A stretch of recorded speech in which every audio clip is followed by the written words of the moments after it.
All right, good morning YouTube. It's Nick with NK Landscaping, again as usual, and we are about to start, I think, our first large job of the 2025 season. The weather finally turned on us and we have some wonderful days ahead. So we've got a huge load of stuff going on right now. We've got that truck filled with tools and this truck filled with materials and the excavator. We're going to be doing a big shed base installation for the contractor that we work for all the time. This is actually at their personal house. So we're going to get all this stuff moved over there. And then on top of that, we're going to be bringing in the skid steer later on to do some brush cutting work. They want an ATV trail and they have an area that needs to be cleared. So let's get these trucks off to the site, unload everything, and get to work, show you what we're working on today.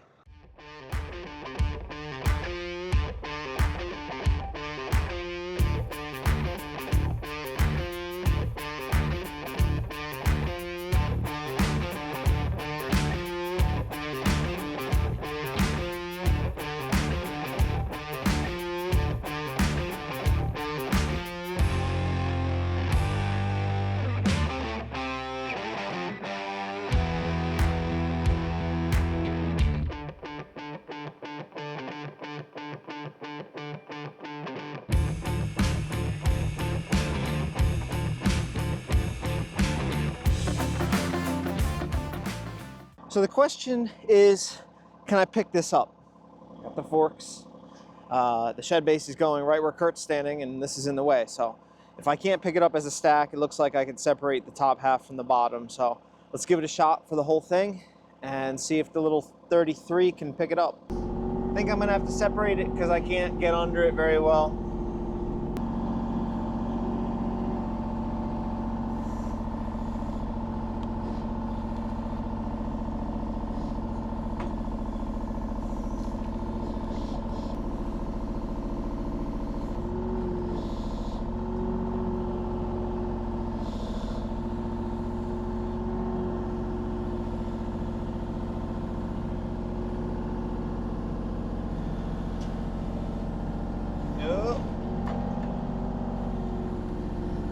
It's not very light, I'll tell you that.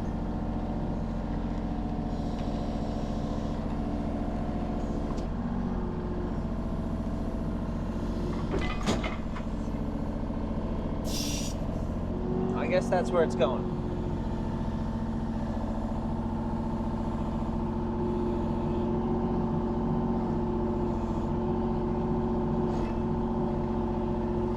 I feel like this one's going to be just as heavy. Oh yeah, that's not light.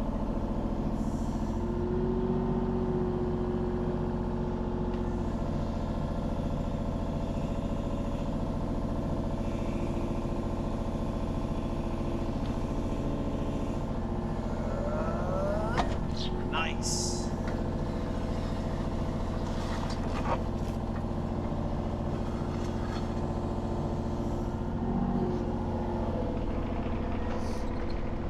See if I can move this other one, kind of square it up.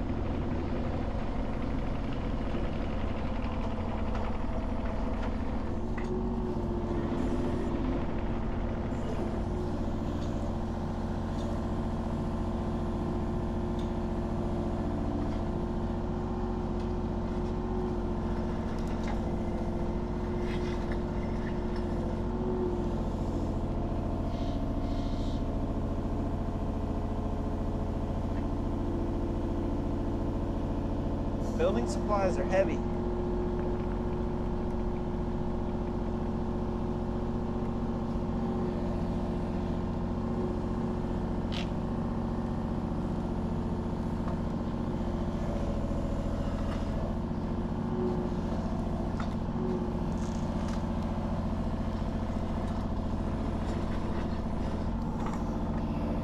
All right, that's done.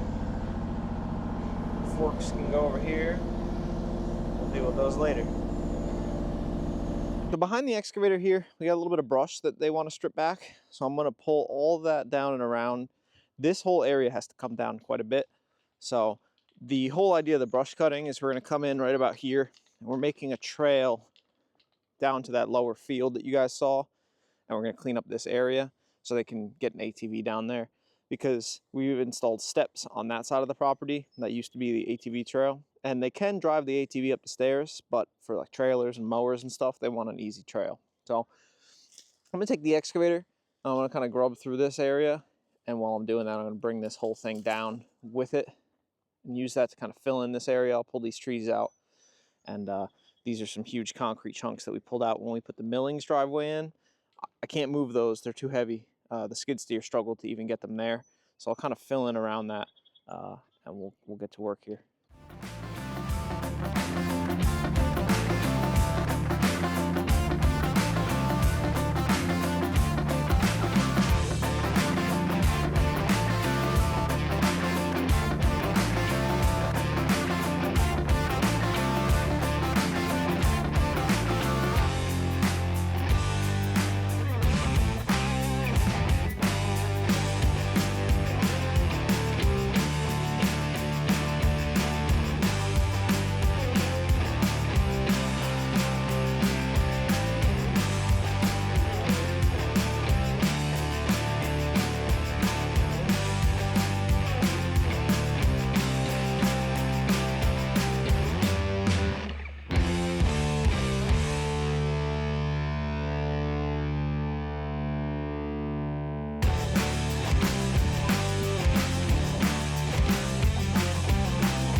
All right, so you can see I've got the excavation kind of roughed in, just got this cleared out so we can actually take some proper measurements and set our grades.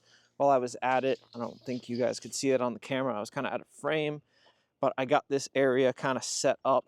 So I took down those trees and I kind of put a ramp in so I can get the skid steer down in here, so I can brush cut all this later. I'll mulch up all these trees too, but I just needed access. So that concrete set kind of my height of grade. It works out good because it's lower than the actual parking space.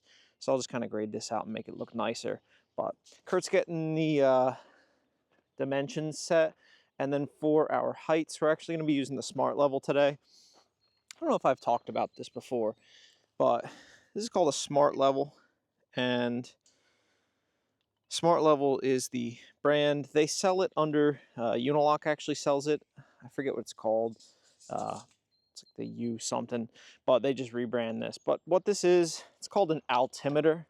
So you have your base station over there that sits on a point that does not move. And then you have 100 feet of this. It's a liquid filled cord basically. And it's just like a water level. So if that's my 0, we can come over here. This is the corner that I still need to excavate. You can see here, we're gonna come down 30 inches in this corner. But then on the opposite of that, come down to this far corner of the shed. And this tells us that we're 25 inches, 27 inches below that original corner. So that's gonna be made up for with railroad ties, but I need to kind of even that out. So I'm going to bring that side down a little bit, but you can see how this is really handy. It just spits out numbers. You don't have to do any calculations or anything. You can re-zero it. And the best thing about this is it Bluetooths right to your phone. So I can chart all these measurements, and then it actually does something with the LiDAR sensor on an iPhone.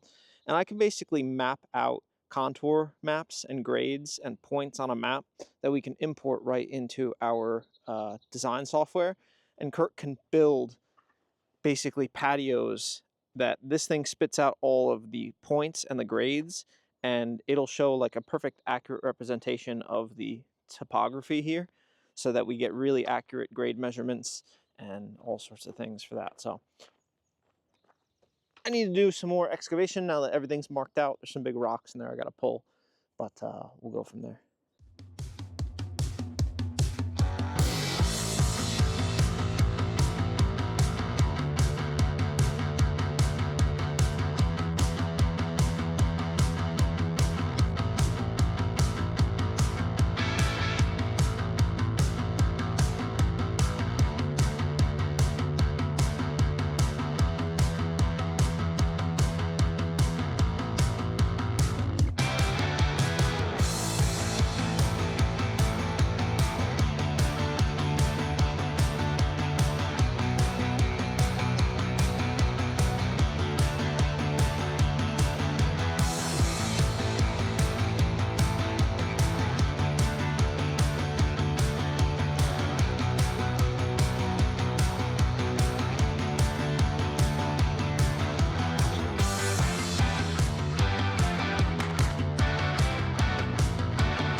All right, guys, so I've got this excavated kind of as far down as I want to go on this side. I'm probably a foot lower than the millings parking pad, but I've got it pretty leveled out. I don't know if I'm fully to dimension yet, but I haven't checked the grade. Let's see how close we are now.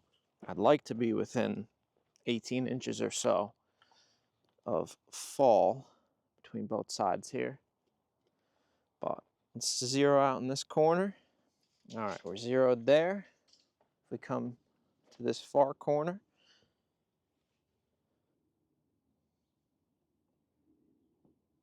nice. We've got 1 3/8 of fall, 1.5 of fall.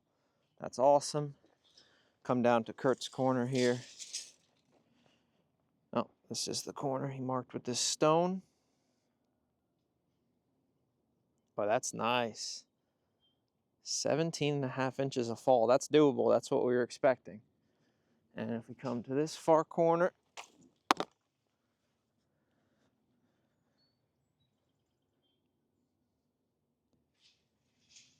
17, that's pretty level side to side. Not bad. So we're gonna get everything fully marked out here and then see where we land if I need to do a little more excavation, but smart level does not lie.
So we're back with 6 tons of 3/4 inch gravel. That's going to be what fills the whole base up. So at minimum 6 inches of gravel going in here. But anyway, Kurt's throwing down some railroad ties down there. We're going to get a little bit of a gravel base down in that section, about 3 inches under the railroad ties, just to bring them up to the right height.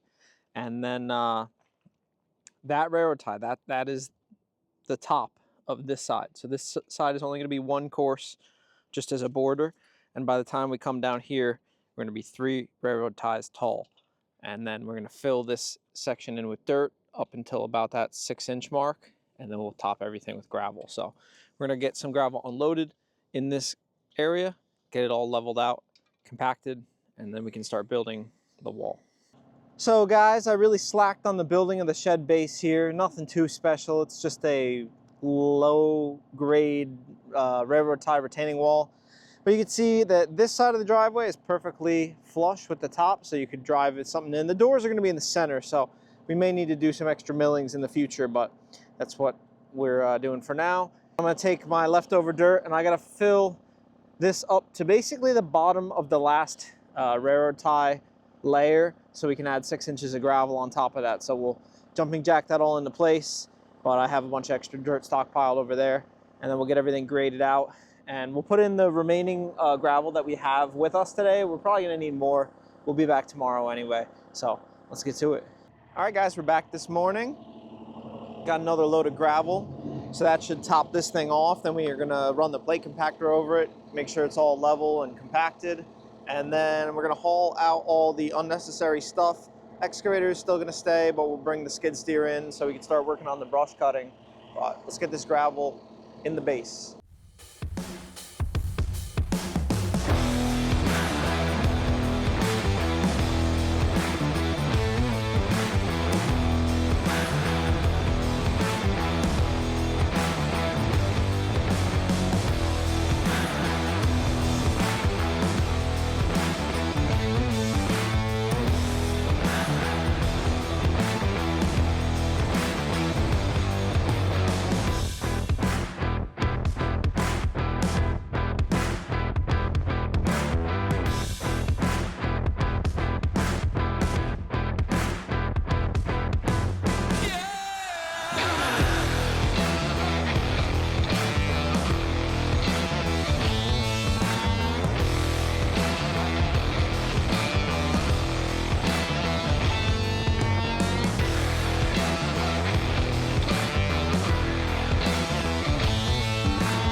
just like that, the shed base is done. That's all really well compacted. It's not going anywhere, and that'll be a really sturdy base for the shed. We just loaded out all the stuff we don't need here anymore. We got a little extra gravel that'll be fine in the yard, and we're gonna go pick up the skid steer and the brush cutter, so let's get it done.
Alright guys, so aside from the shed base, all the brush clearing is done. So I'm actually really happy with how that turned out. There were a lot of like 6 to 8 inch trees in here. Some of the stuff that we had taken down on the hill, some of the stuff just down here already. But I'm really happy with how well the brush cutter did. I mean, clearly big stuff like this I can't chop up, especially if it's hardwood. It doesn't work. But a lot of the trees in here were, whatever this is, if you can identify that, but that's super soft, and it chopped that stuff up like it was nothing. Well, we cleared a pretty large area in here. This is mainly just access for an ATV to be able to get down to this lower lot, which we also brush cut. I got the fence line as close as I could, and then I came down with the excavator and pulled some stuff out of there. You know, their goal is not to really use this area. We just wanted to clean it up. Down here, I blew through the rock wall section, and that's the access now. So while I was down here, I brush cut this field. We have a video on regrading this whole thing and putting a rock wall in there. It's back a while ago, but definitely did that. So I'm gonna pull the excavator up, get it parked. It's not gonna get hauled out today, I don't think. We'll haul the skid steer out, and then we'll come back for this thing another day. But looking pretty good.